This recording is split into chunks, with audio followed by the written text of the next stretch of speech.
जय गुरुदेव। स्वामी जी महाराज ने एक बहुत अच्छी कहानी सुनाई, सुराही के ऊपर कटोरी। इसका क्या मतलब है, आप इसे सुने। एक सुराही के ऊपर एक कटोरी औंधी पड़ी थी और दूसरे गिलास कटोरी आती और सुराही सबको लबालब भर देती, लेकिन जो कटोरी उसके पास पड़ी रहती थी उसको एक बूंद भी पानी नहीं मिल पाता। एक दिन उस कटोरी ने सुराही से पूछा कि तुम्हारे पास और जितने आते हैं सबको तो भर देती है, लेकिन मुझे एक बूंद भी न दिया।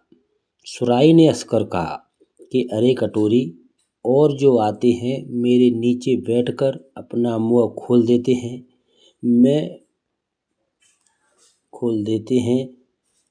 मैं उनको भर देती हूँ।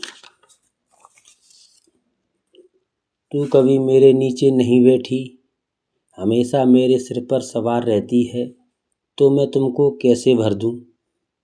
इस कहानी को सुनाते हुए स्वामी जी महाराज ने कहा कि जो लोग महापुरुष के पास आकर नीचे बैठ जाते हैं कदमों में, उनको महापुरुष सब कुछ दे देते हैं, लेकिन जो उनके सिर पर सवार रहते हैं वे एकदम खाली चले जाते हैं और वो अपना लोक परलोक दोनों ही खत्म कर देते हैं।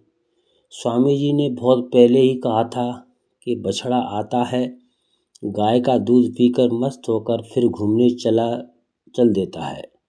गाय भी रमाकर अपना तवज्जो देकर उसको अपना प्यार दे देती है, लेकिन गाय के थन से लगी हुई किरनी खून चूसती रहती हैं।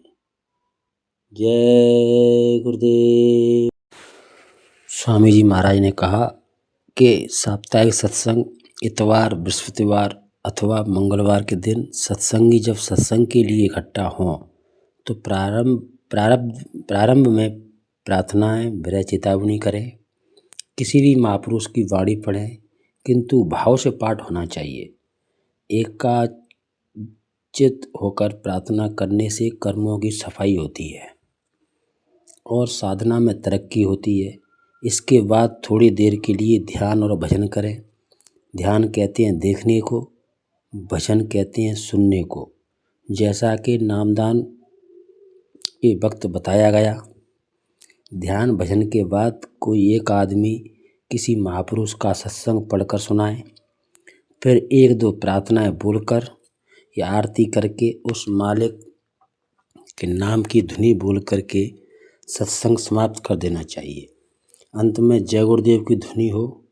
अंत में यदि किसी को नाम रूप आदि में भूल हो गई हो तो अपने साथी से पूछ लें, कोई सूचना हो तो बता दें। स्वामी जी के आदेश अनुसार इसी प्रकार सत्संग कार्यक्रम सत्संगी बनावें। जय गुरुदेव।